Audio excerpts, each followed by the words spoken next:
So இப்ப நான் wear பண்ணிருக்கிறதுல பாத்தீங்கன்னா ரொம்பவே சூப்பர்பான யூனிக்கான பேஸ்டல் கலர் ஷேட்ஸ் தாங்க பாக்குறீங்க. ரொம்பவே கிராண்டான Dress. இந்த மாதிரி பாத்தீங்கன்னா உங்களுக்கு ஓவர் கோட் டைப்ல அவைலபிளா இருக்கு. இதோட கலர்ஸ் பாத்துடலாம்.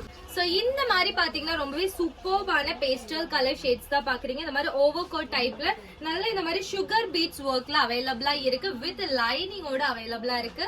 சோ ரொம்பவே யூனிக்கான பேஸ்டல் கலர் ஷேட்ஸ் எல்லாமே அவைலபிளா இருக்கு. சோ இதுலயுமே பாத்தீங்கன்னா உங்களுக்கு pastel colour shades over coat டைப்லயுமே அவைலபிளா இருக்கு. சோ ரொம்பவே பாத்தீங்கன்னா ட்ரெண்டிங்கான கலர் காம்பினேஷன்ஸ் எல்லாமே அவைலபிளா இருக்கு. வித் லைனிங்கோட சூப்பர்வான டிசைன். சோ இந்த மாதிரி பாத்தீங்கன்னா உங்களுக்கு ரோஸ் கோல்ட் டைப்லயுமே அவைலபிளா இருக்கு. ரொம்பவே யூனிக்கான பேட்டர்ன்லயுமே பாக்குறீங்க. சோ இந்த ஷேட்ஸ் எல்லாமே பாத்தீங்கன்னா ரொம்பவே யூனிக்கா இருக்கு. எது வேணுமோ ஸ்கிரீன்ஷாட் எடுத்து ஆர்டர் பிளேஸ் பண்ணிக்கோங்க. நான் வியர் பண்ணிருக்கிற ரொம்பவே சூப்பரான பேபி பிங்க் ஷேட்ஸ்மே அவைலபிளா இருக்கு. இந்த ஒரு ட்ரெஸ்ல பாத்தீங்கன்னா M to XXL சைஸ் வரைக்குமே அவைலபிளா இருக்கு. இதோட ரேட் just